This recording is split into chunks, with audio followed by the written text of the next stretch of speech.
Okay. I have some questions that are just to each of you individually. So this question is for Dorothy. How many bills have you sponsored and how many became state law? I had one for disabled veterans who wanted to also receive Purple Heart plates, and they could only get the plain disabled veteran tag. And I said, they wanted to get a tag, and it was $65 or whatever, after the license fees went up really high. And I said, well, that's crazy, piece of metal, piece of metal. Let them get the Purple Heart plate. They're pretty. I'd like that too. So I got that one passed for a gentleman in Kootenai County. Another one had to do with liquor laws. It was a restaurant, and the water flow, the number of CFS that went past a point, 1,100 CFS would determine whether or not it was a recreational type of liquor license. I didn't know anything about liquor licenses, but I sure figured out a lot about liquor licenses. And guess what? That gentleman's largest asset, he could not sell to his granddaughter who had been working in that bar and restaurant that he had nurtured for 50 years and could not transfer that liquor license to her. Guess what?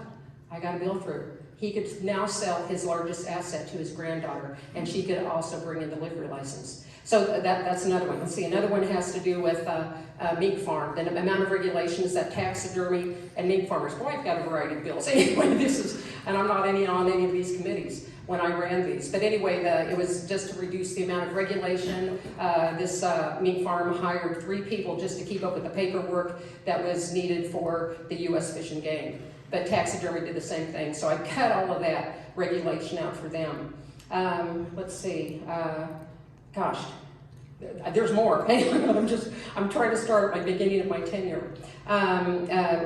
Definitely tried to get rid of Common Core. In fact, we did sign off on making sure that we got rid of Common Core this year. We went through a bunch of standards. And so all of the legislators in the Education Committee signed off because we couldn't get it through the Senate. And see, that's the problem. We can't get a lot of these bills through the Senate.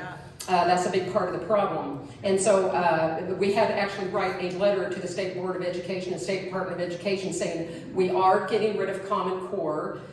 Scores have flatlined, and so we've actually got another bill that was just signed off by all of us that says it is gone now. What we ask you to do as a legislature, you're supposed to do and not try to change it with rules. So that also is really important. Gosh, I guess I need to sit there and write them all down. I have a whole sheet of them. Is that it? 30 seconds. Okay, 30 seconds. Another bill that I did try to bring forward, which was interesting, is that I've served as a government liaison between the state Republican Party and the legislature. And a bill that I did bring forward would have limited, when the PCs get together to give a name replacement for someone who has died, who was in office, or vacated an office, or moved out of the district, you've got to give 3 names to the governor. Then he gets to politically decide one person. So what I was bringing forward, Raul Labrador was the state GOP chair, was the fact that only one name, which was written by resolution by somebody up north, that only one name could be submitted to the governor, and he had to appoint the person that you all wanted, and that failed. But anyway, that was a good bill. I like that one. Okay, I guess I'm done now, John. Thank you. Okay, Mary, this question is for you. How did you manage to get the election of school board members to be held with city elections? I know you worked on this for years. What was the game changer? Thank you. That was a really tough bill to get through. We did the research, I did the research, and it was the turnout, the trustee election, school board elections used to be in May of the odd years, obscure date. Almost no one knew that there was even an election going on at that point. The turnout, when I went through the 115 school district results, was 3 to 5% of the registered voters turning out for these important jobs. So we pushed for 2 years trying to get that to go over to the regular big state election with the presidential every 4 years, and we could not get that to go. The clerks were against it because it made their job, they said it made their job too technically difficult with overlapping zones and precincts and all the rest of it. And technology now is better. But we made a deal, compromise with the School Board Association to move it to at least the city election in November of odd years. And at the very last minute, the lobbyists for the school board group came to testify. We had a deal. I had had lunch with her. We all agreed. And she came to the committee meeting and she testified against the bill and said her members changed their mind. Anyway, the committee passed it anyway and it went into law. And that's why now the results of the school board elections are in the 30% range or higher. So we really need people to notice our elections, and if we put them purposefully on obscure dates on odd years, we're not going to get the turnout that we deserve for these important jobs. Can I ask one question? Sure. On these questions, are they coming from the Kootenai County Republicans, or are these from audience members? They're handed to me, and I believe they're audience members. Okay, thank you. Okay, this next question, Mary will start. You're elected to Secretary of State, you raise your hand and you swear an oath to uphold the United States and Idaho constitutions. As Secretary of State, would you refuse to obey an order from the governor to change our election when the United States Constitution gives only the state legislature the authority to change federal elections? I would refuse to implement that order from the governor. We had in the last 2020 election, the governor and the current Secretary of State on their own decided to have an all absentee ballot primary. That was not decided by the legislature, and the Idaho Constitution and the US Constitution, as Bruce said, stipulate that it is the state legislatures that make election law. One of the bills I just got through a week ago, and it's over in the House. It is a legal bill. It's about one paragraph, and it is short, and it is really critically important.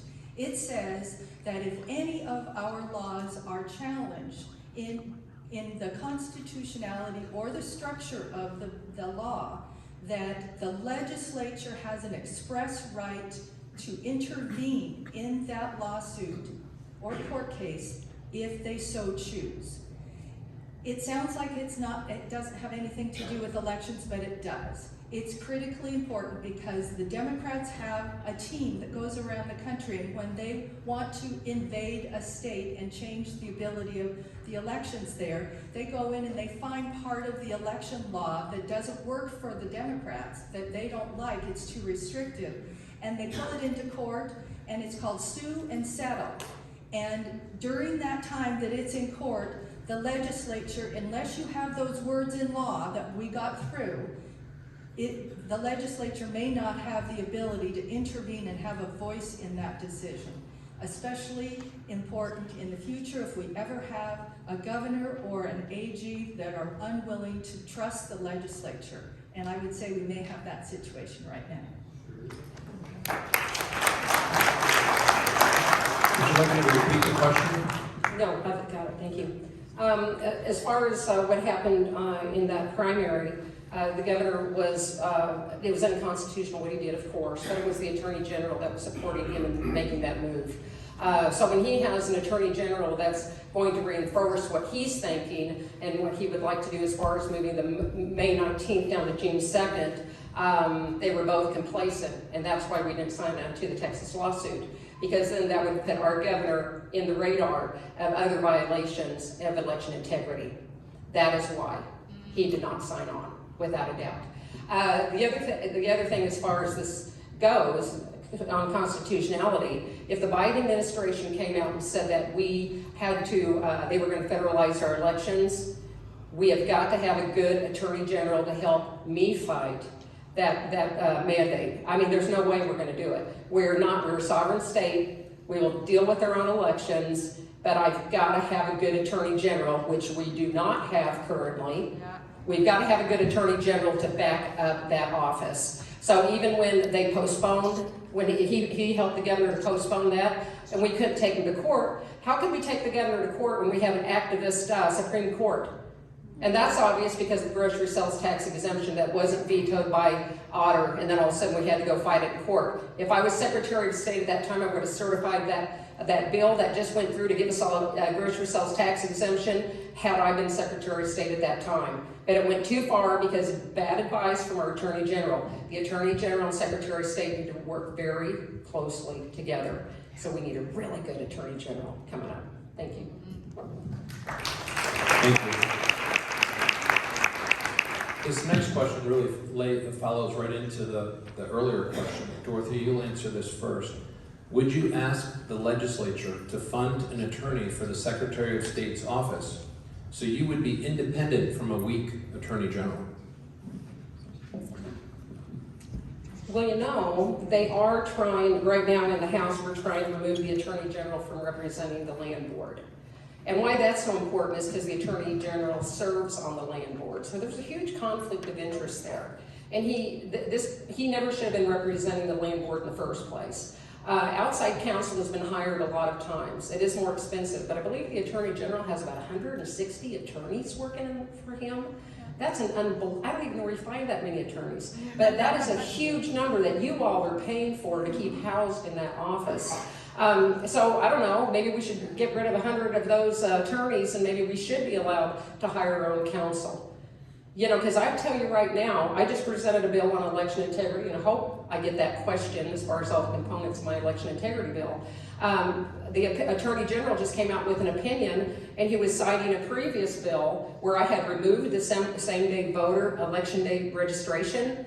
I removed it, and they said, well, you can't do that because 1993 federal law says that you can't, if you remove that, then you're going to have motor voter. Got it. But you know what? If we had a really strong Attorney General, one of these days we do need to remove same-day voter registration, but I need an Attorney General who's going to help me fight the U.S. government to remove it. That is a big problem with these same-day voter registrations on election day. So anyway, I think that we should be able to hire our own counsel because right now, the opinion he gave on that election integrity bill was based on a previous bill that I had amended. And so you can get opinions on both sides. The Democrats can ask for an opinion, the Republicans can ask for an opinion on a bill, and they're totally different. So yes, I would hire my own counsel. You bet. Thank you. Mary? I think it's always a good idea. And the Attorney General does have what they call a DAG, the Secretary of State does have a DAG, a Deputy Attorney General. There are DAGs, those deputies that are in all of the different offices that help with Department of Health and Welfare has a huge, huge number of them. But I think it's a good idea for the Secretary of State's office to have their own in-house, in the office, attorney in order to represent the laws that we are trying to consolidate and make in a common sense fashion. One of my pet peeves is that our election laws, you can read them and read them and read them and get different opinions about what those words say every time you go over them again. They are vague and they can be interpreted in many different ways. We need to go back and systematically look at each section of our election laws and make sure that we update the language and clarify the language, because the common person, the regular person who's using those laws to try to stay on the right side of legal, proper behavior in elections, they need to be able to read the words and understand it right away and not have to go out and hire an attorney. I had to go to the AG's office and get an opinion about campaign finance donations because the words, this was just a few months ago, the words were so ambiguous that I couldn't tell if I went this way with what I did or if I went that way with what I did, would it be legal? And they had to actually do research and figure it out and say, we have to follow federal law on that because our laws don't even address that question. So we have a lot of updating and work to do. And I think a systematic review of our laws is going to be critically important.